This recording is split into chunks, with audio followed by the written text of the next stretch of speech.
Jadi kalau misalkan posisinya bagaimana, terus kemudian ari-arinya letaknya di mana, apakah menutupi jalan lain atau tidak, ketubannya jumlahnya bagaimana, apakah cukup atau tidak. Terus dari situ dari segi detak jantungnya apakah normal.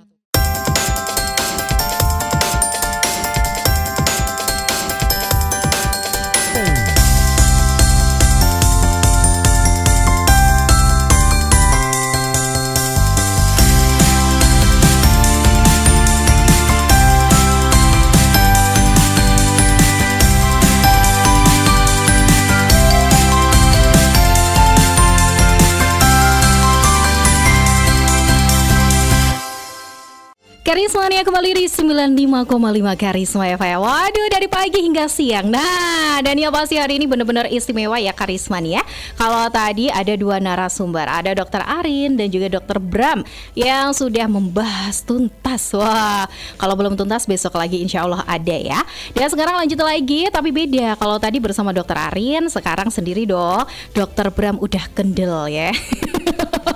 Di hari ini ada Dr. Bramantyo Aji SPOG, di mana beliau ini adalah dokter spesialis opjin RSUD SLG Kediri. Dan insya Allah selama 1 jam ke depan Karisma nih ya, kita akan melanjutkan talkshow kita tadi ya, tapi dengan tema yang berbeda, yaitu tentang apa nih? Apa sih yang harus ditanyakan saat USG kandungan? Nah, tadi sempat disinggung juga nih ya dokter ya, tentang ini ya dok ya. Padahal belum masuk temanya, tapi sudah ada yang tanya. Setelah pengen tanya ya tanya. Dan alhamdulillah hari ini kembali dong, nanti Dr. Bram akan menjawab pertanyaan dari Karismania. Kira-kira siapa nih yang mau kirim pertanyaan? Monggo silahkan langsung dikirim di 081 334 301 955. Karena kenapa? Waktunya terbatas dan mohon maaf ya kalau tadi ada pertanyaan yang tidak bisa terbaca. Manfaatkan sebaik mungkin yuk Karismania, curhat-curhat bersama Dr. Bram. Gitu ya dok ya? Curhat dok gitu. Caranya jadi curhat dok. Gitu ya. Oke deh, dokter. Tema kita hari ini kan apa yang harus ditanyakan saat USG kandungan. Memangnya apa sih dokter? Tapi kalau orang mikirnya saset buat ya mestilah tentang kehamilan. Nah, kira-kira dokter kehamilannya seperti apa? Atau mungkin yang ditanyakan itu seputaran apa sih dokter memangnya? Oke. Lebih baik kita bahas dulu adalah Gimana, kapan dok? dulu Gitu. kita boleh. melakukan USG dulu ya. Oke dok. Jadi ini tidak lepas dari tema yang pertama, yaitu adalah ANC tadi atau apa namanya, antenatal care ya, atau pemeriksaan kehamilan. Nah, jadi di situ untuk rekomendasinya dari pemerintah Indonesia adalah minimal 6 kali, itu udah minimal ya. Jadi 6 kali itu adalah 2 kali pada trimester pertama, jadi 3 bulan awal itu ada 2 kali pemeriksaan, kemudian 1 kali pada trimester kedua, yaitu pada 3 bulan tengah itu 1 kali pemeriksaan, kemudian untuk yang 3 kali lagi adalah pada saat trimester 3 atau 3 bulan akhir. Nah, jadi totalnya ada 6 kali pemeriksaan ANC-nya ya, jadi pemeriksaan kehamilan. Nah, di antara 6 itu yang 2 kali itu harus melakukan pemeriksaan USG. Ya, jadi harus dilakukan pemeriksaan ke dokter ya, baik itu boleh dokter umum yang sudah mahir untuk melakukan USG, bisa ke dokter kandungan, dua-duanya bisa. Nah, itu yang untuk 2 waktu itu adalah yang pertama adalah pada saat trimester 1. Jadi trimester 1 tadi kan ada 2 kali nih. Nah, itu yang salah satunya itu harus ke dokter. Itu untuk melakukan pemeriksaan kandungan pada USG trimester pertama. Kemudian 1 kali lagi itu minimal itu adalah pada trimester ketiga. Jadi di trimester ketiga tadi kan ada 3 kali nih. Nah, itu yang 1 kalinya itu harus melakukan pemeriksaan USG. Jadi totalnya adalah minimal selama kehamilan itu 2 kali USG. Jadi pada trimester 1 kali dan trimester 3 1 kali. Nah, itu seperti itu untuk gitu ya waktunya. Dokter ya. Betul. Minimal 2 kali selama hamil gitu ya dokter hamil. ya. Tapi lebih pun tidak masalah. Gak masalah ya dokter. Gak akan ngaruh ke babynya juga ya dokter. Untuk USG adalah suatu modalitas dari radiologi yang paling aman untuk kehamilan, karena dia basicnya adalah ultrasound, jadi adalah gelombang suara, jadi tidak mengganggu dari janinnya. Itu seperti itu. Aman ya dokter. Aman. Karena saya pernah dengar juga loh dokter, jangan KKN USG, nanti bayinya akan kecil, nanti bayinya akan menyusut, dan itu ternyata hanya mitos ya dokter ya. Betul. Malah justru itu adalah hal positif ya dokter ya. Nah, tadi dokter udah disebutkan waktu-waktunya. Kenapa sih dokter harus di waktu-waktu itu? Nah, monggo dok. Jadi yang pertama adalah USG yang di trimester pertama. Ya kenapa kok kita harus melakukan USG sih di trimester pertama, kan juga barusan hamil ya. Ngapain di USG? Sing gitu lo apa nih? Nah, kan begitu. Kelaminnya aja belum kelihatan biasanya gitu ya. Tadi kan saya bilang usia 7 sampai antara 7-8 bulan ya untuk melihat usia kelamin. Tapi ini kok semester 1 apa yang dilihat dok? Kan seperti itu. Jadi sangat penting untuk dilakukan USG pada trimester pertama ya. Jadi yang paling penting itu adalah untuk menentukan apakah kehamilannya itu terjadi di dalam rahim atau di luar rahim. Jadi kelahirannya di luar rahim atau di dalam rahim, itu dulu yang paling penting untuk mengetahui itu. Kemudian yang kedua itu adalah untuk mengetahui tanda pasti kehamilan. Jadi kadang-kadang kalau kita tes dari tes urin itu ya, yang kita beli seperti itu masih tanda yang tidak pasti. Jadi misalkan hasilnya positif nih, garisnya 2, terus besok diulang garis 2 lagi. Nah itu masih tanda yang belum pasti. Nah sudah ada tanda pastinya adalah kalau memang dia sudah dilakukan pemeriksaan USG, itu diketahui adanya kantong kehamilan. Itu dulu yang paling awal. Jadi terlihat adanya kantong kehamilan, itu baru sudah tanda pasti bahwa ibu hamil. Nah, gitu ya dokter. Bukan kantong yang lain, apalagi kantong Doraemon dok. Apalagi isinya banyak malah. Gitu ya dokter ya. Terus dok? Nah terus kemudian yang ketiga itu adalah untuk menentukan usia pasti dari kehamilannya. Nah itu dari USG yang juga ya dokter ya. Kadang-kadang ibu itu kan ditanya, ibu menstruasi terakhirnya kapan ya bu ya? Gitu. Lupa ya dok. Nah kebanyakan seperti itu. Lupa soalnya mens saya tidak teratur. Kadang-kadang gitu. Ada lagi dok tanggal ini, tapi tanggal ini saya juga keluar darah lagi dok, itu dihitung mens apa enggak? Nah itu kan sesuatu yang membingungkan. Jadi benar, dok. Yang ibunya sendiri bingung, apalagi dokternya. Ditanya, wah ini lebih bingung lagi begitu. Oke. Apalagi suaminya nanti lebih bingung lagi. Gimana itu dok? Jadi nanti kalau sudah di USG di trimester 1 itu nanti kalau misalkan nanti sudah kelihatan kantong kehamilannya, nanti itu kan berarti sudah ada tanda pasti dari kehamilan, nanti baru kita ukur. Jadi kantong kehamilannya itu sesuai dengan kantong kehamilan nanti usia kehamilannya ini berapa. Cuma yang paling akurat itu nanti adalah kalau misalkan dari kantong kehamilan itu dia sudah ada ininya, bakal janinnya, itu lebih akurat lagi karena nanti yang kita ukur adalah panjang dari bakal janinnya itu tadi, atau janin yang masih kecil sekali, jadi masih belum berbentuk manusia ya, jadi masih suatu gumpalan daging begitu. Nah itu nanti akan kita ukur panjangnya, kita biasanya sebut tadi adalah CRL ya, atau panjang kepala sampai ekor. Nah itu nanti akan kita ukur, itu lebih pasti lagi, lebih akurat lagi daripada kantong kehamilan. Nah kalau misalkan sudah ada itunya, itu lebih pasti lagi usia kehamilannya, itu seperti itu. Terus kemudian pada USG trimester 1 lagi, itu nanti setelah ada kantong kehamilan itu jika kita bisa menilai. Jadi nanti pada saat sudah ada terbentuk kantong kehamilan, itu nanti perlu dilakukan, kalau yang bagus adalah nanti akan dilakukan USG lagi. Jadi mungkin biasanya itu 1 bulanan ya, masih setelah 4 minggu lagi itu dilakukan USG lagi. Nanti untuk melihat dari kantong kehamilan itu nanti kantong kehamilannya berkembang atau tidak. Nah setelah nanti sudah kantong kehamilannya berkembang, apakah nanti bakal janinnya tadi itu, atau kita sebut sebagai fetal pool-nya tadi itu, dia sudah terbentuk atau tidak, sudah ada atau tidak. Nah itu yang perlu kita evaluasi. Kalau misalkan nanti itu ada hanya kantong kehamilan saja, yang membesar hanya kantong kehamilan saja, tapi bijinya ya atau fetal pool atau bakal janinnya tadi itu tidak ada, sampai nanti dia kira-kira besarnya 25 mili lebih, itu biasanya kita sebut sebagai kehamilan kosong. Nah itu yang perlu kita evaluasi seperti itu. Banyak sekali kasus juga kayak gitu ya dokter. Betul, ya? Kehamilan kosong. Iya, atau kita sebut sebagai blighted ovum, istilahnya seperti itu. Jadi kehamilannya kosong, nah itu berarti harus kita lakukan tindakan untuk mengeluarkan, karena itu kan kosong berarti sudah tidak ada janinnya. Jadi hanya kantongnya saja, tetapi bakal janinnya tidak ada. Nah itu harus kita lakukan tindakan untuk mengeluarkan. Berikutnya adalah kalau misalkan nanti sudah ada terbentuk ininya ya, sudah ada fetal pool-nya atau bakal janinnya tadi itu, nanti itu harus kita evaluasi. Nanti sudah terlihat detak jantungnya atau belum. Nah itu seperti itu. Biasanya kalau usia kehamilannya di atas 7 minggu ya, setelah diukur itu nanti di atas 7 minggu 8 minggu antara itu biasanya detak jantungnya sudah mulai terlihat gitu secara ya, dokter, USG. ya? Betul.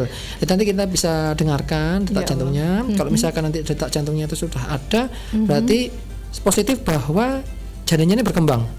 Jadi kantong kehamilannya berkembang, bakal janinnya ini juga berkembang karena sudah ada detak jantungnya. Nanti kalau misalkan belum kelihatan, nanti akan perlu kita lakukan evaluasi lagi. Kalau masih tetap tidak kelihatan, ya kemungkinan memang dia sudah terbentuk bakal janinnya, tetapi di sini detak jantungnya itu yang tidak berdetak, sehingga kita sebut sebagai di sini bakal janinnya itu mengalami kematian. Itu seperti itu karena detak jantungnya yang setelah dievaluasi kok tidak kunjung muncul, kok tidak ada itu seperti itu.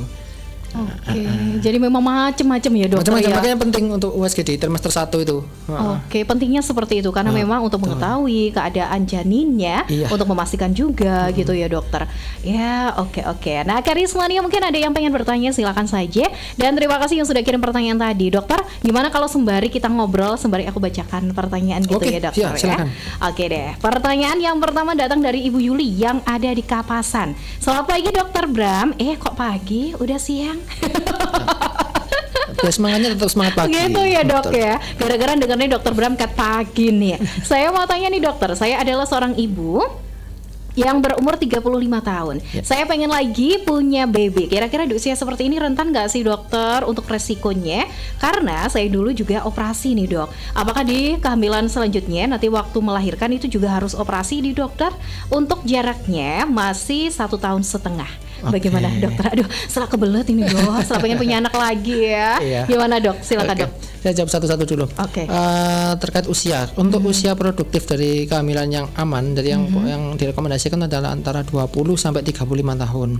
Jadi kalau misalkan sudah di atas 35 tahun itu akan lebih berisiko. Jadi bukan berarti tidak boleh, tapi boleh-boleh saja, tetapi resikonya akan meningkat untuk penyakit-penyakit yang muncul pada saat kehamilan. Contohnya adalah misalkan tekanan darah tinggi selama kehamilan, atau mungkin ada gula darahnya tinggi pada saat selama kehamilan ya. Itu jadi penyakit-penyakit seperti itu nanti akan bisa muncul. Itu seperti itu. Jadi hanya meningkatkan resiko saja. Jadi resikonya meningkat. Jadi kalau misalkan tapi enggak apa-apa dok. Ya enggak apa-apa sih. Kalau misalkan memang ibu anaknya baru 1, memang ingin punya momongan lagi, ya diperbolehkan enggak masalah. Tapi ya begitu Bu. Tadi perlu pengawasannya agak lebih ketat lagi. Nah, itu seperti itu untuk menanggulangi dari kemungkinan dari komplikasi kehamilan yang akan muncul. Itu pada dari segi usia. Kemudian yang berikutnya kan tadi Ibu juga bekas operasi ya. Bekas operasi. Operasi sesar itu dia nanti untuk luka dari rahimnya bekas operasi itu nanti sembuh sempurnanya dalam waktu 2 tahun. Waduh, belum sempurna berarti ya sembuhnya ya.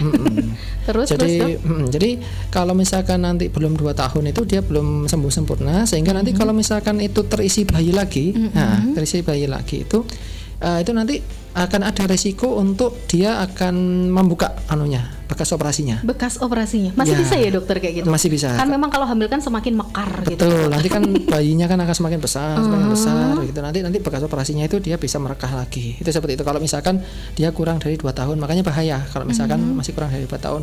Jadi kalau misalkan saat ini anaknya masih usia 1,5 tahun, ya itu ada baiknya bisa ditunda dulu sampai sudah lewat 2 tahun baru hamil lagi. Ya, atau bisa menggunakan KB dulu. Jadi dipakai KB sehingga nanti sudah lewat 2 tahun baru KB-nya dihentikan atau dilepas, baru nanti untuk hamil yang ke anak yang berikutnya. Itu seperti itu. Terus kemudian yang terakhir setelah tadi kan awalnya operasi nih dok, untuk yang kehamilan berikutnya apakah harus operasi lagi? Begitu. Jadi kalau misalkan dia sudah pertama untuk karena operasi ya, kalau misalkan nanti kehamilan yang berikutnya ini adalah kurang dari 2 tahun berarti harus operasi lagi. Karena ditakutkan kalau misalkan nanti lakukan persalinan normal ya, itu rahim akan sudah rahimnya itu besar, kemudian luka operasinya tadi mau merekah ya, kemudian ada lahir normal di mana rahim itu harus berkontraksi kuat, itu nanti bisa jebol dia rahimnya. Aduh. Emangnya bisa dok? Bisa. Kok bisa jebol? Jadi bekas operasinya tadi itu akan membuka. Nah, itu yang sangat berbahaya. Jadi kalau misalkan kurang dari 2 tahun sangat direkomendasikan atau sangat diharuskan itu adalah untuk operasi lagi kalau dia kehamilannya ini kurang dari 2 tahun bekas operasinya ya. Tapi kalau sudah lewat lebih dari 2 tahun itu masih ada tempat untuk persalinan normal masih bisa, tapi dengan catatan dalam artian karena sudah ada bekas operasi, jadi kalau misalkan di situ ada tindakan-tindakan yang harus dilakukan seperti perangsangan untuk persalinan ya. Kemudian misalkan nanti ada pecah ketuban atau mungkin nanti kehamilannya sudah lewat waktu, dimana kalau lewat waktu itu harus dirangsang. Nah, itu tidak bisa dilakukan. Jadi kalau misalkan ada kondisi-kondisi tersebut berarti sangat dimungkinkan untuk dilakukan operasi lagi. Tapi kalau misalkan kehamilannya itu lancar-lancar saja ya, dalam artian sudah waktunya sudah pas ya, misalkan sudah lebih dari 37, katakanlah 38 minggu nih, sudah kenceng-kencengnya kuat, misalkan seperti itu. Dilakukan pemeriksaan, bukaannya sudah nih bagus nih, bukaannya 4 misalkan gitu. Terus dievaluasi, ternyata terus bukaannya nambah lagi 5, 6, 7 sampai buka lengkap. Terus habis itu karena kontraksi dari rahimnya bagus, lahir normal, itu masih bisa. Jadi artinya adalah persalinannya itu berlangsung benar-benar alamiah dan normal. Gitu ya, iya. Tapi begitu nanti membutuhkan manipulasi itu yang tidak bisa. Jadi misalkan sudah buka 4 nih, bagus. Ternyata berhenti. Ternyata habis itu kontraksinya hilang. Akhirnya macet, dibuka 4 terus. Nah, itu lanjut enggak?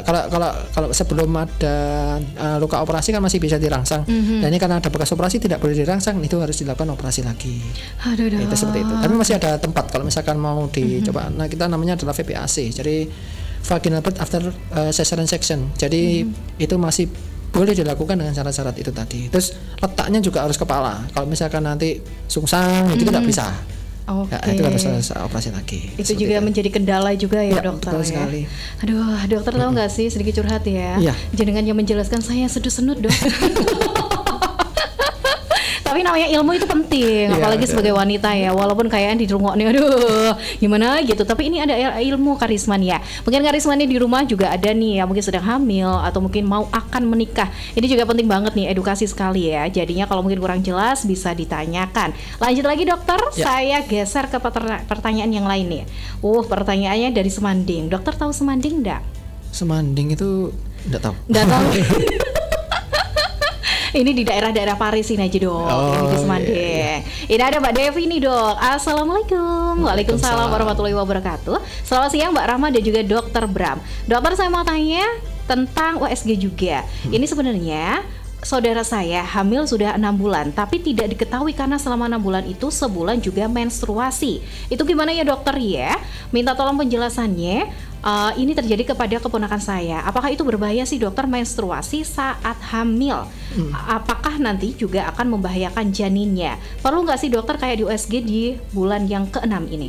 Terima kasih dokter. Gimana dok? Silakan dok. Jadi secara fisiologis itu bahwa kehamilan itu tidak akan menstruasi. Itu seperti itu. Jadi kalau misalkan sudah di situ ada isinya bayi, berarti seluruh proses dari hormon menstruasi tadi itu akan berhenti karena semuanya akan diganti dengan hormon kehamilan. Sehingga sudah pasti tidak akan menstruasi. Itu seperti itu. Nah, kalau misalkan tetap bulanan ada menstruasinya, nah itu kemungkinan memang ada perdarahan selama kehamilan. Itu yang berbahaya juga. Jadi kalau misalkan pada 6 bulan tadi ya, kalau misalkan 6 bulan kan kemungkinan di usia kehamilan 24 minggu, itu kemungkinan bisa terjadi. Yang itu untuk diagnosa perdarahan selama kehamilan di usia kehamilan 24 minggu itu kita sebut sebagai mid-trimester bleeding ya. Nah, itu harus kita lakukan pengecekan USG. Jadi untuk melihat apakah di situ ari-arinya ya atau plasentanya itu menutupi jalan lahir atau tidak. Itu biasanya yang paling sering di situ.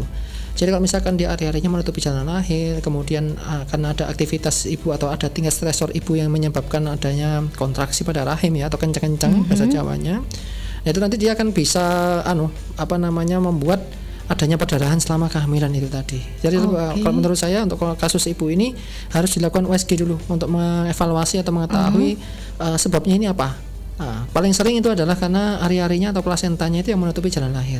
Itu seperti itu. Gitu ya dokter ya. Tapi lumrah nggak sih dokter kalau memang ada yang namanya ibu hamil, mungkin belum 6 bulan, masih di trimester awal gitu, tapi ternyata sudah ada kayak bercak-bercak gitu dokter. Nah, itu juga tidak boleh. Jadi di trimester awal itu kalau misalkan sudah mulai ada bercak-bercak ya, itu bisa kita anggap suatu ancaman keguguran. Atau abortion. Warning itu ya dokter ya. Betul. Ya, atau abortus imminent kita bahasa medisnya ya. Jadi kalau misalkan dia kehamilan awal ya, itu kemudian ada keluar bercak-bercak darah, itu harus segera kita lakukan USG di ya boleh ke dokter spesialis atau mungkin dokter umum yang sudah berkompetensi untuk melakukan USG. Itu untuk kita lihat ya apakah nanti kantong kehamilannya masih aman atau tidak. Itu seperti itu. Jadi banyak yang ibu-ibu ini dia pada awal kehamilan itu tidak tahu, biasanya begitu. Jadi belum sadar kalau misalkan kira telat men ya sudah bekerja seperti biasa, angkat-angkat seperti biasa, tingkat stresornya tinggi juga seperti biasa, seperti itu. Dan akhirnya baru kok ada perdarahan ya. Nah, takut kemudian diperiksakan ke dokter kandungan misalkan, setelah dilakukan USG ternyata loh ini hamil ibu ternyata. Nah, itu baru tahu, kadang-kadang banyak seperti itu. Banyak kasusnya kayak gitu ya dokter ya. Iya, betul. Nah jadi kita harus tahu. Jadi misalkan telat gitu ya, nah itu harus segera dilakukan pemeriksaan. Boleh yang paling mudah itu kan dilakukan pemeriksaan sendiri, jadi pakai test pack begitu. Nah, nanti kalau sudah dilakukan test pack ternyata hasilnya positif, bisa nanti dikonfirmasi menggunakan USG untuk mengetahui apakah sudah ada kantong kehamilannya, untuk mengetahui kepastian kehamilannya. Nah setelah itu harus bed rest. Jadi usia yang rentan untuk hamil itu, kehamilan itu adalah malah di awal-awal, di trimester awal ya dok. Betul, ini lebih rentan lagi. Jadi kalau misalkan kena stresor dikit, ya, kemudian kena aktivitas yang agak berlebih sedikit, nah itu nanti sensitif ya betul, dok pokoknya. Hormon kehamilannya akan terganggu, ya akhirnya akan bisa terjadi suatu ancaman-ancaman keguguran. Nah tanda-tandanya itu salah satunya adalah adanya mulai perdarahan dari jalan lahir pada awal-awal kehamilan, itu sudah tanda-tandanya. Jadi harus bed rest, kita lakukan pemberian obat-obatan penguat dengan hormon-hormon seperti itu. Oke. Nah kayak gitu ya. Jadi jangan dikira kalau memang ibu hamil di masa-masa di awal-awal itu ada yang bilang sengalem lah, digai-gai lah. Padahal itu sebenarnya memang hal yang wajar. Itu hal yang wajar. Betul, itu hal yang wajar. Jadi memang sifat dari hormon kehamilan itu adalah ngalem ya dok. Betul. Ya. Karena memang bawaannya itu, jadi tubuh itu sudah punya mekanisme sendiri bahwa munculnya hormon kehamilan itu membuat wanita itu jadi ngalem, sehingga nanti aktivitasnya akan berkurang. Karena aktivitasnya nanti berkurang, sehingga nanti akan melangsungkan kehamilannya akan lebih bagus. Itu sudah alaminya seperti itu. Berarti memang wajar ya dokter wajar. Ya. Makanya ada yang bilang itu ngidam dan itu pada ngenomi. Iya, itu memang seperti itu. Jadi secara alamiah seperti itu. Jadi kalau misalkan nanti ada suami nih ya, misalkan, aduh. Nggak tahu istrinya apa, kita nggak tahu ya, kadang-kadang nggak tahu siklus menstruasinya, tiba-tiba kita nggak tahu itu telat atau enggak, kok tambah ngalem ya ki bojoku ya. Ditanya dulu nanti gak menmu telat apa enggak? Kok tahu kalau telat ya? Waduh. Cek dulu habis itu hamil apa enggak. Jadi bawaannya memang seperti itu, memang ngalem. Dan itu harus lumrah, dan kita sebagai seorang suami itu juga harus mengerti bahwa itu memang sudah sifat alamiah dari kehamilan awal, itu pasti akan ngalem. Dan itu yang harus kita lakukan, harus dituruti, dalam artian kalau ngalem ya kita tanggapi ngalemnya seperti apa. Aku pengen dipijeti ya, dipijeti gitu. Akan lebih romantisnya juga dapat ya. Terus kelangsungan kehamilannya juga dapat, ibunya juga senang ya. Kalau prinsip kita adalah prinsip kita adalah happy wife, happy life. Begitu. Aduh, keren banget. Moga-moga didengarkan sama Karismania yang di rumah ya. Hai bapak-bapak yang ada di luar sana, bapak. Nah, ini kayaknya bisa didengarkan nih ya dari yang disampaikan sama Dokter Bram. Keren sekali ya. Karena memang yang hamil itu walaupun tubuhnya ibu ya yang ditempati di rahimnya, tapi mereka juga butuh dukungan, butuh pengertian juga. Semangat untuk ngalem ya Bu ya. Tapi untuk yang hamil aja ya dok ya. Hamil aja. Oke. Jadi kalau wanita nanti pengen ngalem, ambil dulu. Gitu ya. Repot banget ya. Kasihan yang di rumah ini udah punya 5 pengen ngalem, padahal kok hamil dulu loh. Oke deh. Nah dokter, lanjut lagi pertanyaan yang lain. Dokter, saya mau tanya nih ya, mitos atau fakta sih dokter sebenarnya kalau disuruh ngepel, disuruh nyapu, berungkung gitu dokter, katanya orang Jawa itu akan melancarkan kehamilan. Tapi kalau versi yang zaman-zaman sekarang kan harus ada senam hamil gitu kan dokter. Kalau saya ikut kayak gitu, tapi namanya orang tua dokter, katanya disuruh nyapu sampai capek katanya. Kalau saya kan rumahnya di desa dok, wah halamannya lebar sampai capek gitu, malah saya badannya pegel-pegel. Gimana nih dok? Silakan dokter. Ini dari Ibu Rita yang ada di Banjarnegara dokter. Banjarnegara. Gimana dokter? Silakan. Oke. Jadi kalau aktivitas dalam kehamilan itu juga sebenarnya tidak boleh terlalu berlebihan ya. Sebenarnya apalagi kehamilan awal, tadi saya bilang bahwa kehamilan awal itu paling rentan ya. Kemudian untuk tingkat rentan yang berikutnya adalah akhir kehamilan. Jadi yang paling aman itu adalah di tengah-tengah atau trimester kedua. Nah itu yang tempat yang paling aman. Jadi kalau misalkan aktivitasnya agak dilebih sedikit itu masih tidak apa-apa pada trimester 2. Tapi nanti trimester 3 balik rentan lagi. Itu seperti itu. Nah ini sebenarnya tergantung usia kehamilannya dulu tadi ya. Untuk Ibu Rita tadi ini. Kalau misalkan nanti usia kehamilan ini, mungkin tadi dari pertanyaannya saya tangkap adalah biar memperlancar persalinan, berarti kemungkinan saat ini usia kehamilannya udah trimester ketiga. Nah itu seperti itu ya kemungkinan. Nah sebenarnya kalau misalkan aktivitasnya berlebih dalam artian kalau misalkan tadi aktivitasnya seperti jongkok tadi ya, kemudian nyapu, kalau misalkan berlebih itu nanti tingkat stresornya tinggi, itu nanti juga akan mempengaruhi ke bayinya. Kurang baik juga kurang ya, baik. Jadi ya. stresor yang tinggi itu nanti akan melepaskan hormon yang namanya kortisol ya. Kortisolnya itu nanti itu bisa cross placenta atau melewati placenta, nanti akan berefek ke bayinya ikut stres. Oke. Nah, misalkan nanti detak jantungnya mulai tidak karuan, nanti seperti itu bisa terjatuh jari kencang-kencang. Kalau misalkan belum cukup bulan itu kan, misalkan cukup bulan dikatakan cukup bulan kan 37 minggu. Jadi sebelum 37 minggu sudah kencang-kencang itu juga pasti bahaya, karena belum matang. Nah, itu seperti itu yang bahaya gitu. Nah, untuk senam-senam hamil nah, itu memang diperbolehkan. Itu nanti untuk sebenarnya kalau senam kan istilahnya kan bukan bekerja ya. Jadi kan kita senam atau mencari refreshing malah. Iya, benar-benar. Jadi memang yang muncul adalah hormon endorfin, bukan kortisolnya. Dimana hormon endorfin itu adalah hormon senang ya. Nah, itu nanti akan lebih memperlancar kehamilan dan persalinannya. Bedanya di situ. Tapi kalau misalkan kita disuruh nyapu, nimbah sumur, ngangkat galon, itu namanya bekerja. Nah, kalau bekerja itu beda nanti. Jadi dan lebih ke beban ya, Dok. Otak akan meresponnya itu adalah suatu beban gitu, bukan bikin suatu stres, bukan suatu senang-senang. Tapi kalau misalkan boleh kita nanti untuk misalkan sudah hamilnya udah 38 minggu ya, sudah waktunya persalinan. Kemudian kok belum ada rangsangan kenceng-kenceng ya, Dok. Nah, itu nanti boleh kita bantu dengan senam hamil, bisa duduk di jimbol, begitu goyang-goyang. Nah, kemudian habis itu jalan pagi seperti itu bisa untuk membantu merangsang proses persalinan atau merangsang adanya tanda-tanda awal dari persalinan. Itu bisa. Dalam artian itu adalah melakukan kegiatan yang atas dasarnya adalah senang. Jadi bukan suatu beban terus kemudian begitu. Jadi nanti hormonnya berbeda yang keluar dari otak itu. Gitu ya, dokter ya. Jadi kadang-kadang ini kalau misalkan sama nun sewu ya, sama ada mertua misalkan atau saudara tiri dari situ, kadang-kadang kan ngalem aja kan gitu ya kadang-kadang ya. Karena namanya hamil itu pasti ngalem kan gitu. Tapi iri misalkan seperti itu, ada sifat seperti itu akhirnya menyebabkan iki kebanyakan ngalem, kebanyakan enggak mau kerja dan lain-lain, akhirnya dituntut untuk bekerja. Nah, itu nanti mau menyebabkan stres. Jadi meskipun sebenarnya tindakannya kan sama ya, yang satu disuruh nyapu itu juga jalan-jalan juga, yang satunya memang jalan-jalan pagi itu juga tindakannya sama, tetapi untuk tingkat hormon di situ beda. Yang satu adalah hormon kortisol atau hormon stres yang keluar, yang satunya adalah hormon endorfin atau hormon senangnya yang keluar. Nah, itu akhirnya prosesnya berbeda. Efek outcome-nya juga berbeda. Gitu ya, dokter ya. Jadi harap dimaklumi aja, asalkan tidak berlebihan gitu ya, dokter ya. Ngalami kalau berlebihan kedep yang aduh aku kedepin deh mata aku. Kan itu juga berlebihan kan, Dok? Oke. Terima kasih ya Ibu atas pertanyaannya. Lanjut lagi kali ini dari bapak-bapak, Dok. Nah, bapak-bapak akhirnya muncul lagi. Suami-suami sayang istri kalau ini. Iya, kayak bapak-bapak ini keren banget loh ini.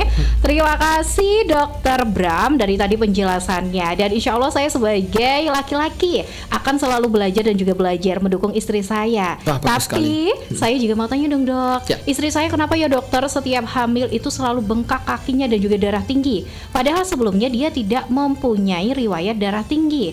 Kemarin melahirkan anak pertama dan juga kedua, di saat mau melahirkan baru nih darahnya tinggi. Apakah dia karena terlalu tegang atau bagaimana ya, Dok? Kira-kira kalau kasus ini akan terjadi nggak sih, dokter, ke kehamilan yang selanjutnya? Bagaimana, Dok? Kayak ini sering terjadi ya, dokter? Kayak kaki bengkak, darahnya jadi tinggi. Gimana, Dok? Silakan, Dok. Jadi begini dulu, secara fisiologis dulu ya, kita dalam artian ini belum suatu komplikasinya dulu ya.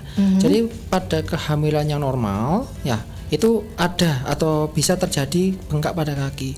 Jadi kalau misalkan kehamilannya itu sudah tinggi ya, misalnya sudah di trimester ketiga, berat bayinya juga sudah mulai membesar. Nah, itu nanti karena di situ ada beban yang berat, itu akan mengganggu aliran darah balik dari kaki menuju ke jantung. Jadi kembalinya itu akan mengalami sedikit gangguan atau hambatan karena dia ada bayi di situ. Nah, apalagi kalau ibunya sering tidur terlentang atau duduk, biasanya akan seperti itu. Gitu ya, dokter ya.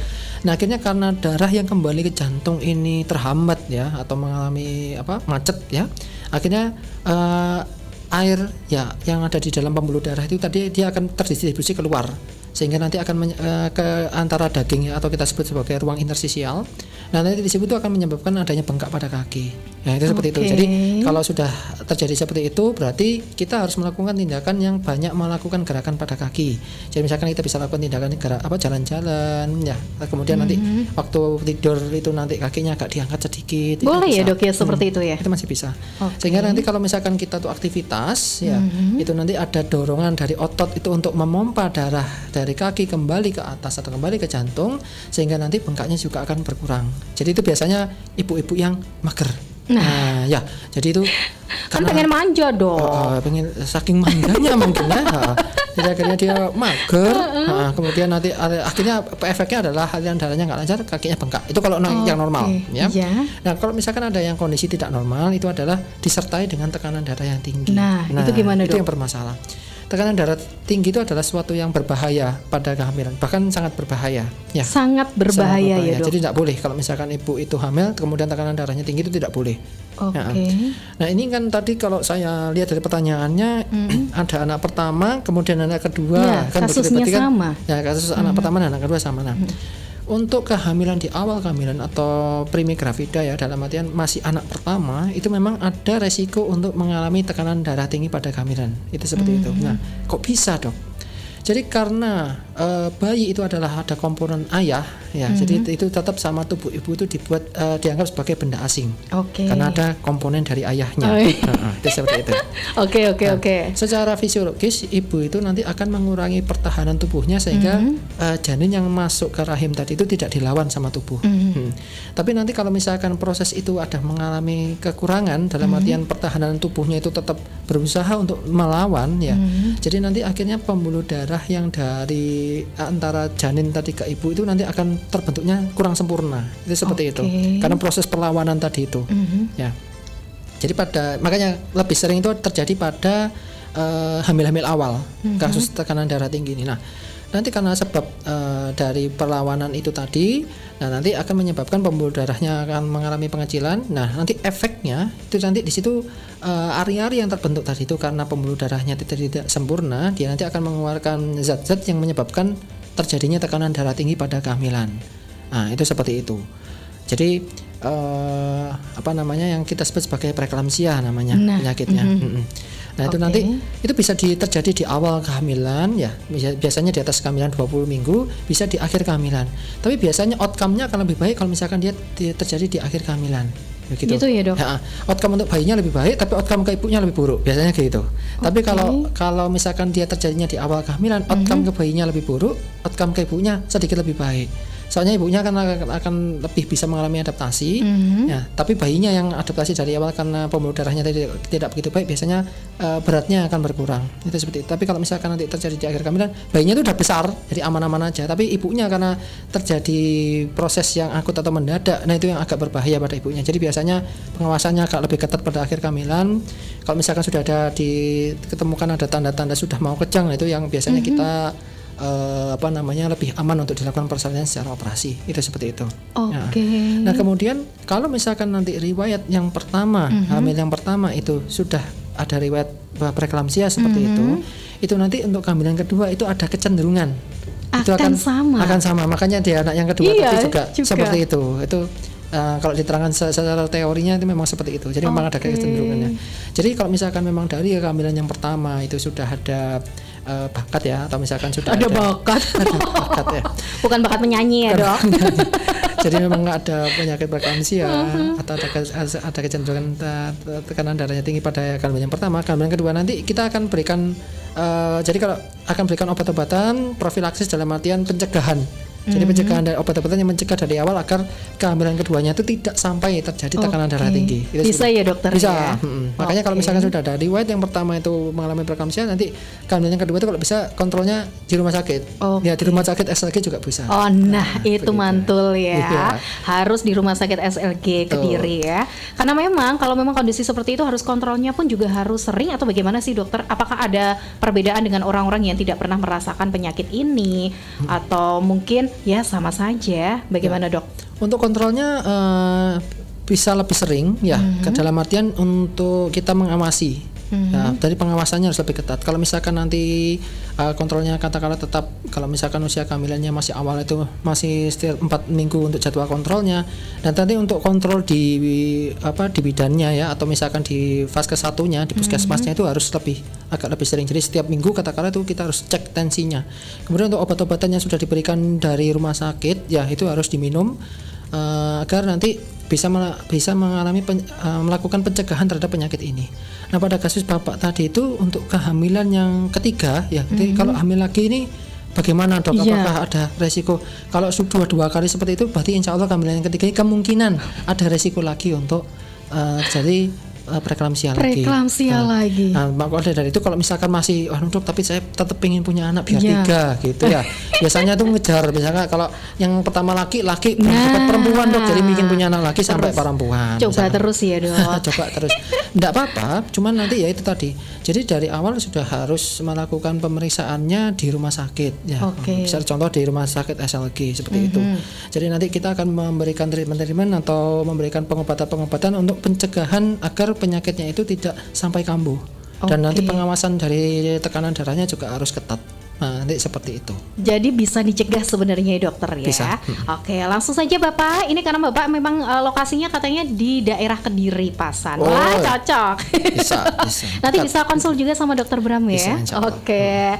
Terima kasih dokter jawabannya. Nah, satu lagi dokter sebelum kita break, ini ada pertanyaan lagi nih ya dari Ibu Anita yang ada di kawasan Kalimantan. Saya mendengarkan lewat streaming Mbak Rama dan juga dokter Bram, dan ini tadi baru mendengarkan, maaf. Jadi mungkin kalau pertanyaan saya kira-kira udah terjawab belum ya? Insya Allah belum nih ya. Saya bacakan dulu ya. Ini dari Oke.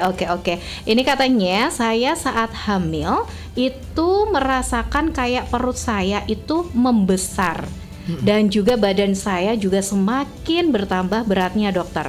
Tapi waktu itu karena saya memang berada di pedalaman, saya jadi tidak bisa periksa. Bahkan USG pun juga nggak mungkin karena susah sekali untuk aksesnya. Nah, yang saya tanyakan dokter, kira-kira kenapa ya setelah saya periksa itu ke daerah Jawa Timur, itu ternyata saya tidak hamil katanya dokter. Bagaimana sih dokter? Padahal saya merasakan kayak mual-mual, kayak hamil gitu deh pokoknya, tapi ternyata saya katanya hanya hormon. Nah, bagaimana nih dok? Ada yang kayak gini juga ya dokter ya? Bagaimana dok? Ini kan sebenarnya kalau misalkan ada kasusnya ibu siapa tadi? Ibu Nita. Ibu Nita ya. Untuk kasus seperti ini itu harus kita lakukan evaluasi lagi, itu seperti itu.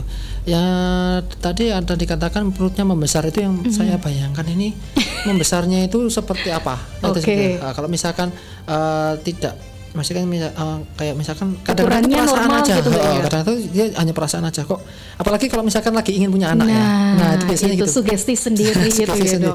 Saya kok merasa ada gerakan pada perut saya tuh ya, kayaknya ada bayinya. Padahal seperti itu tuh ada yang seperti itu ya. Nah, jadi kalau misalkan dinyatakan hamil atau tidak itu untuk ciri-cirinya terlebih dahulu aja. Jadi ciri-cirinya adalah yang satu, dia tidak KB. Nah, pertama dia tidak memakai KB sama sekali.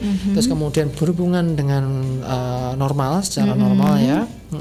Terus kemudian ada telat menstruasi.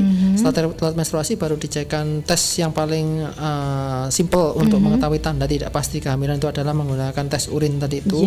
Nanti kalau misalkan hasilnya positif boleh diulang ya, kemudian harus dikonfirmasi, dilakukan pemeriksaan USG terlebih dahulu dari awal. Tapi karena tadi tempatnya di pedalaman ya, akhirnya baru sempat periksa ya, mengikuti dari pemeriksaan yang awal ini tadi. Jadi bisa jadi yang awalnya tadi itu adalah suatu mungkin dari sugesti kalau menurut saya ya, karena kalau kok sudah dilakukan pemeriksaan kok dinyatakan tidak hamil, jadi berarti untuk membesarnya itu bisa macam-macam, mungkin ada penyakit lain yang menyebabkan perutnya membesar, mungkin atau memang itu. Gemuk ya dokter ya? Mungkin dari gemuknya itu juga bisa, jadi seperti itu. Terus kemudian kalau misalkan sudah dipastikan memang tidak ada kehamilan, ya berarti posisinya ibu tidak hamil saat itu. Terus nanti kalau misalkan ditanya balik, apakah menstruasinya telat atau enggak? Nah itu begitu dulu. Terus kemudian pakai KB atau enggak? Itu harus ada pertanyaan seperti pertanyaan itu dulu. Nah, kalau misalkan ternyata saya KB dok, suntik misalkan seperti itu ya. Terus menstruasi saya juga tuh lancar-lancar aja. Nah, misalkan seperti itu. Terus kemudian ya ini saya kok merasa tambah gemuk, tambah besar badannya sama perut saya mungkin tambah besar. Nah itu kan hal yang tidak mungkin kalau misalkan menstruasinya masih lancar, pakai KB. Nggak ada tanda-tanda ya dokter ya. Itu seperti itu. Oke, terima kasih ya Ibu atas pertanyaannya. Ada lagi dok. Ya ada deh, tak bacain deh. Satu lagi sebelum kita break ya dokter ya.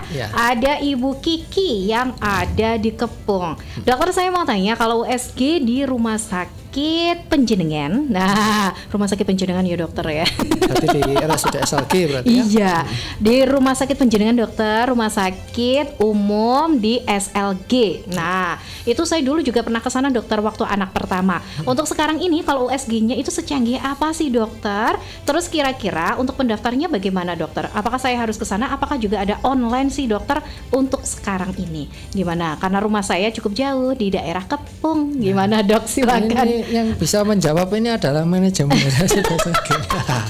Mungkin saya menjawab setahu saya saja ya. Oke. Jadi kalau dari secanggih apa sih untuk USG-nya? USG kita juga sangat canggih juga ya. Jadi kita sudah bisa meng-cover 4D juga. Jadi kalau misalkan ada indikasi untuk dilakukan 4D, kita masih bisa untuk melakukan 4D di situ. Terus kemudian untuk penjelasan, jadi untuk mengetahui dari yang penting ya, jadi 4D menurut saya itu adalah suatu tambahan saja. Cuman yang penting dari pemeriksaan USG itu adalah untuk mengetahui apakah bayinya atau janinnya ini sehat pertumbuhannya atau tidak. Itu yang paling penting ya dok. Iya, sebenarnya itu yang paling penting. Jadi kalau misalkan posisinya bagaimana, terus kemudian ari-arinya letaknya di mana, apakah menutupi janin atau tidak, ketubannya jumlahnya bagaimana, apakah cukup atau tidak, terus dari situ dari segi detak jantungnya apakah normal atau tidak, ya pergerakan bayinya seperti apa, bagus atau tidak, kemudian dari fungsi-fungsinya atau apakah ada organ-organ tubuh juga ya dokter, kelainan kongenital mayor ada atau tidak. Itu yang penting. Yang terakhir adalah berat badannya bagaimana, apakah pertumbuhnya sesuai dengan usia kehamilan atau tidak. Itu yang penting. Sebenarnya seperti itu. Tapi semakin kesini kan jadi kayak tren gitu ya dokter ya. Jadi kalau enggak kelihatan wajahnya belum USG gitu.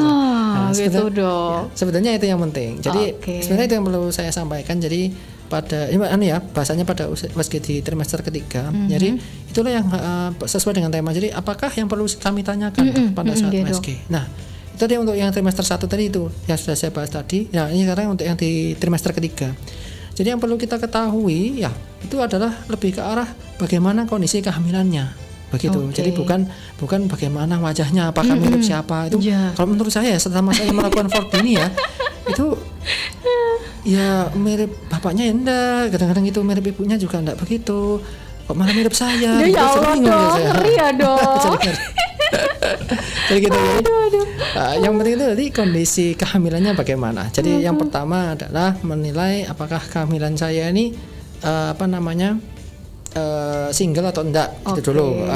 Kemudian detak jantungnya aman apa enggak dok? Dalam artian ini masih berdetak, berarti bayinya masih bertumbuh dengan baik.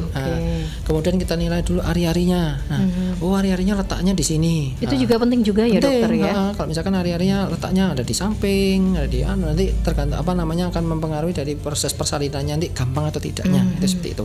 Kalau ari-arinya menutupi jalan lahir ya berarti tidak bisa lahir normal. Contohnya seperti itu. Tapi kalau misalkan ari-arinya katakanlah di samping tapi melebar sampai bawah, tetap menutupi. Nah, itu juga kemungkinan tidak bisa lahir normal. Tapi kalau ari-arinya letaknya di atas, insya Allah ini aman nih. Nah, jadi posisi ari-ari terus kita jelaskan. Atau pasien pun juga harus meminta kalau misalkan dokternya belum menjelaskan.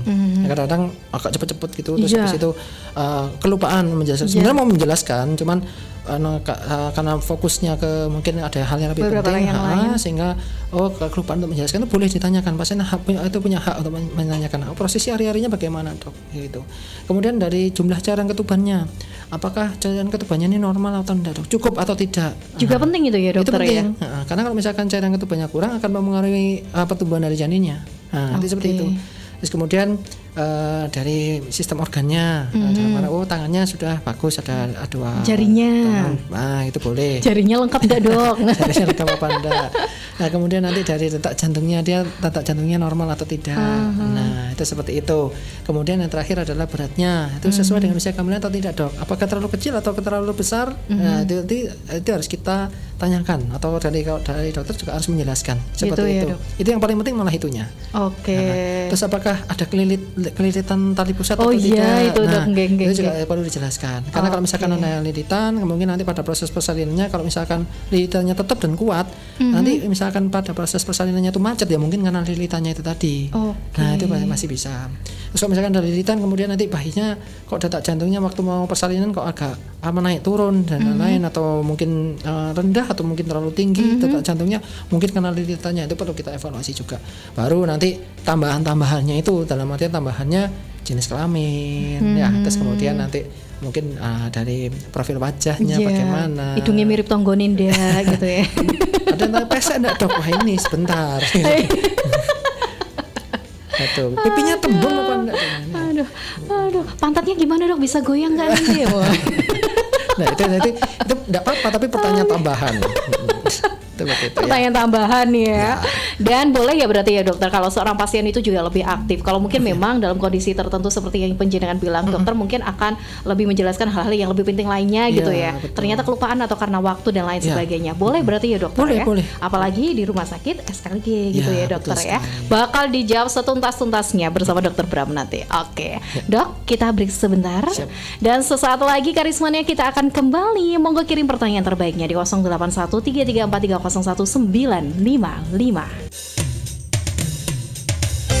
Karismania kembali lagi di 95,5 Karisma FM. Masih bersama Roma Karisma dan juga tentunya hari ini penjenengan, waduh dimanjakan banget ya. Lama sekali dari tadi pagi hingga siang nih ya, ditemani bersama dokter-dokter yang sangat luar biasa dari RSUD SLG Kediri ya. Ini masih bersama Dokter Bram dan juga Rahmani Karismania. Monggo yang pengen tanya-tanya silakan saja di 081334311955. Dokter masih ada pertanyaan, langsung saja saya bacakan ya dokter. Oke, siap dokter. Ya, siap. Aku selalu diingatkan loh. Makasih dok. Oke, dok, pertanyaan selanjutnya kali ini dari Mbak Rani yang ada di Pare. Selamat siang dokter Bram dan juga Mbak Rahma. Saya kayaknya kok pernah tahu ya dokter Bram. Waduh. Gimana dok? Ini teman masa kecil. Oh gitu ya. Temennya keren malah dok. Dokter, salam kenal dari saya. Dan insya Allah saya kenal deh kalian jenengan. Tapi nama saya samarkan. Waduh. Udah jangan-jangan mantan dok ini dok. Nah ini. Wah. Dokter saya mau tanya aja deh. Ini serius nanya saya dokter. Saya kan dulu pernah beresiko atau terkena preeklamsia dokter. Ya. Nah saya ini juga mau lahiran kembali. Kira-kira di usia saya yang ke-7 bulan ini, apa sih kegiatan yang bisa saya lakukan agar lebih lancar? Karena kemarin itu sampai dirangsang sampai sembuaran kalir gak keluar-keluar dokter. Belas gak ada efeknya. Gimana ini dokter? Apakah seperti itu juga bisa ada solusinya dokter? Terima kasih ya. Semoga dokter Bram selalu sehat. Waduh. Oke dok, gimana dok? Silakan dok. Oke, jadi untuk kasusnya tadi ya, yang namanya tidak bisa, yang disamarkan. Iya, ya. disamarkan. Gimana dok? Pada kehamilan yang pertama ya, atau kehamilan sebelumnya kan pernah ada riwayat preeklamsia ya. Terusnya sekarang kehamilannya 7 bulan. Kalau tadi dari WA-nya kemungkinan kan tidak ada, saat ini mungkin tidak ada gejala apapun, mungkin seperti itu ya. Nah tapi kalau misalkan ada riwayat sebelumnya itu pernah preeklamsia, ya, itu ada baiknya dikontrolkan ke rumah sakit terlebih dahulu ya. Jadi untuk yang seperti saya bilang tadi harus mendapatkan dulu pengobatan profilaksis ya. Jadi pengobatan untuk pencegahan untuk terjadinya preeklamsia yang di kehamilannya sekarang. Mengingat bahwa preeklamsia itu kalau kehamilannya 7 bulan berarti sekitar 28 minggu ya. Nah itu masih ada waktu panjang sampai nanti mau persalinan. Itu kejadian preeklamsianya nanti munculnya di atas 20 minggu sampai di akhir kehamilan itu masih ada kemungkinannya di kehamilan yang sekarang. Ya, jadi ada baiknya untuk segera periksa ke rumah sakit ya. Kemudian nanti biar mendapatkan obat-obatan profilaksis sehingga nanti untuk pencegahan preeklamsia pada kehamilan yang sekarang. Itu saya sarankan yang seperti itu ya. Nanti ada obat-obatannya memang harus dilakukan. Sama nanti juga ada pemeriksaan laboratorium juga nanti seperti itu. Nah kemudian tadi berkaca kalau pada kehamilan yang pertama dirangsang nggak bisa, berarti berakhir dengan operasi berarti ya. Gimana ini dok? Kalau ngomongin tentang operasi ini dok?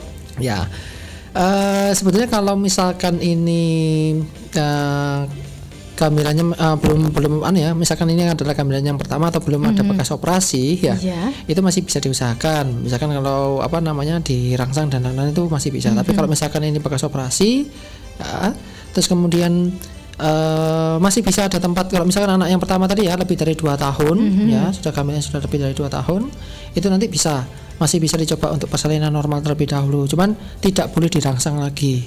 Ya, tidak boleh dirangsang lagi.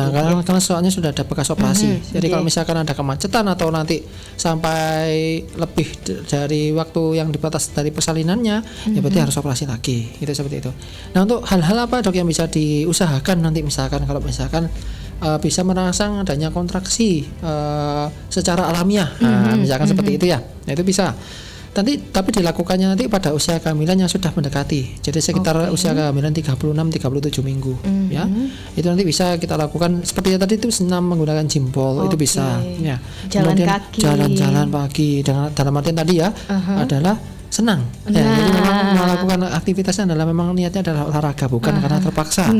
Itu. Jadi jalan-jalan pagi itu nanti bisa dia sudah mulai bisa merangsang adanya hormon-hormon dari otak yang nanti mempermudah untuk mengeluarkan hormon oksitosin yang bisa merangsang adanya kontraksi pada rahim. Itu nanti bisa.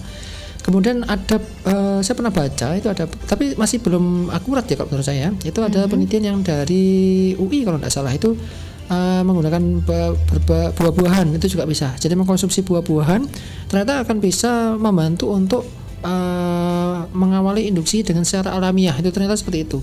Mungkin jalurnya melalui jalur nutrisi ya. Jadi dengan nutrisi yang bagus itu mungkin juga akan bisa. Dan kan buah-buahan kan vitamin dan mineralnya banyak nih. Jadi kelengkapan nutrisinya bagus sehingga nanti juga akan bisa memperlancar dari kontraksinya sehingga akan bisa untuk dicoba persalinan normal. Kalau misalkan ada bekas operasi tadi itu, kalau misalkan ada komplikasi ya katakanlah nanti macet lagi nih, nah itu sudah tidak ada tempat lagi untuk dilakukan induksi atau merangsang lagi menggunakan obat ya. Jadi kalau misalkan ada kemacetan, misalkan sudah buka sekian kemudian macet tidak buka-buka lagi, berarti harus berakhir dengan operasi lagi. Gitu ya. Tapi tetap masih bisa dicoba untuk persalinan normal, tidak apa-apa. Makanya nanti ini kalau misalkan usia kehamilan nanti sudah sekitar 3-6 minggu kan sudah masuk 9 bulan, mulai nanti jalan-jalan seperti itu ya. Jalan-jalannya ke mall dong, boleh dibelikan. Nah itu kan pasti seneng kan dong. Iya, boleh tuh.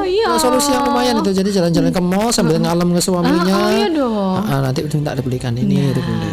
Ya maaf ya Pak suami. Makasih loh dok. Oke deh, Karismania, satu lagi ya pertanyaannya karena udah hampir habis nih. Mohon maaf kalau nanti ada yang kirim pertanyaan tapi belum bisa terbaca. Satu lagi pertanyaan dari Ibu Desi yang ada di daerah Semen. Selamat siang Dokter Bram dan juga Mbak Rahma.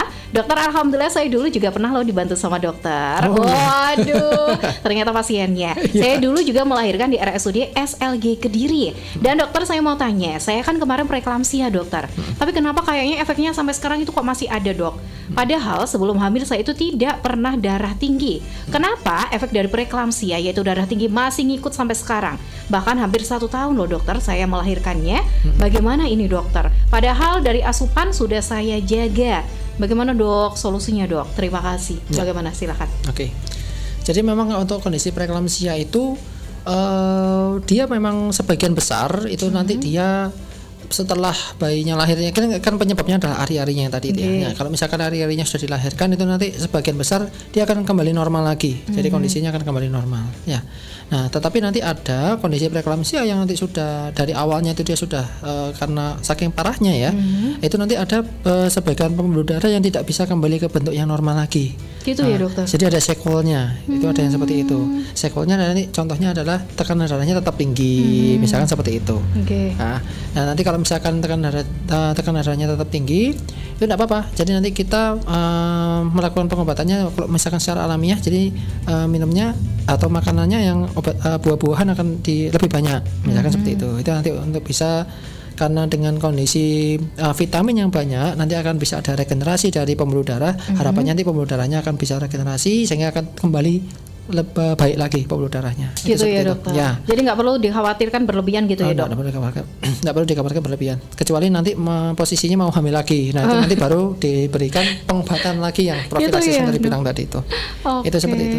Kemudian selain itu bisa dilakukan juga olahraga yang teratur. Nah dengan olahraga yang teratur tadi itu ternyata juga bisa memperlancar aliran darah. Kalau aliran darahnya bisa lancar, nutrisi akan tersalurkan dengan baik, sehingga nanti proses regenerasi dari pembuluh darah akan lebih baik lagi, sehingga nanti harapannya pembuluh darahnya menjadi pembuluh darah baru yang baik, sehingga nanti tidak kecenderungan tidak mengalami tekanan darah tinggi, mungkin seperti itu. Jadi akhirnya menuntut kita untuk hidup sehat itu Bu, tidak apa-apa. Jadi makannya banyak buah dan sayurnya, ya kemudian olahraga juga harus rutin. Nah, mungkin seperti itu untuk bisa mengembalikan lagi ke kondisi yang sebelum preeklamsia lagi. Terima kasih dokter. Aduh dok, akhirnya kita mau closing loh ini dok. Udah mau habis dok, mau imbuh lagi dok? Ya kasihan ibu-ibu. Oke deh, baik Kariswania, mohon maaf ya kalau mungkin hari ini banyak pertanyaan juga beberapa nih yang belum terjawab. Kita sapa aja ya dokter ya. Selamat siang buat Ibu Bunga, selamat siang buat Mas Wawan, Pak Tarji di Centong, ada Mas Imron Hasan. Terima kasih juga buat Ibu Dewi yang ada di Taiwan. Terima kasih Bu. Besok jangan lupa dengarkan lagi ya, karena insya Allah besok bakal ada lagi talkshow bersama RSUD SLG Kediri. Tapi bukan dokter Brahma ya dok. Ya, nanti kapan-kapan ya dok, lagi ya dok. Oke deh, dokter mungkin ada pesan nih buat Kariswania di rumah yang pengen hamil, tetap sehat, tetap cantik, dan habis lahiran bisa seksi lagi. Gimana dok? Ya.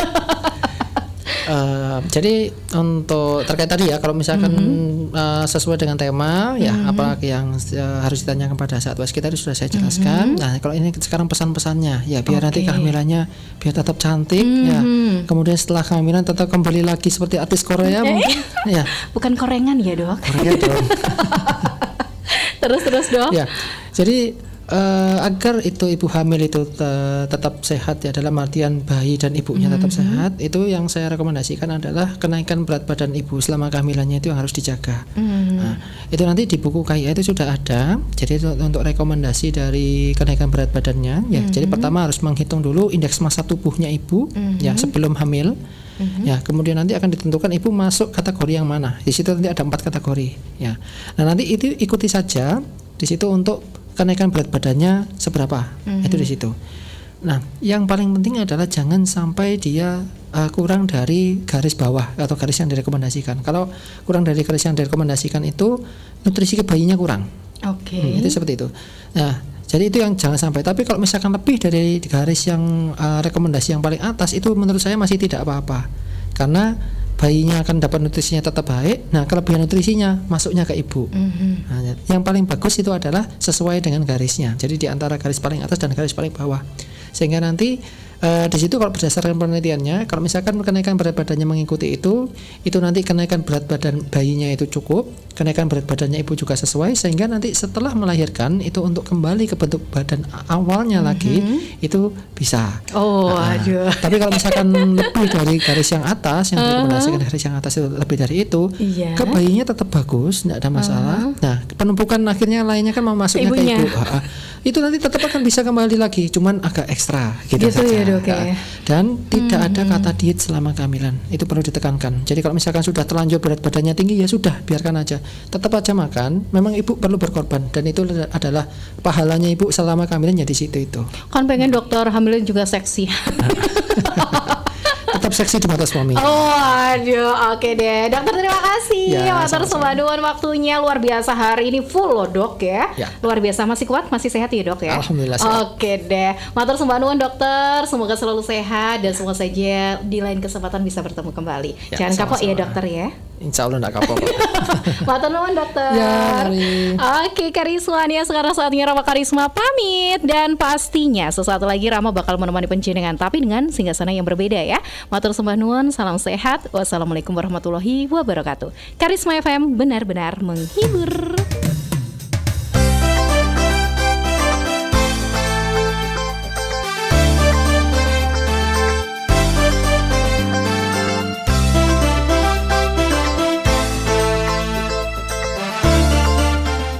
RSUD SLG Kediri, pelayanan prima, komitmen kami.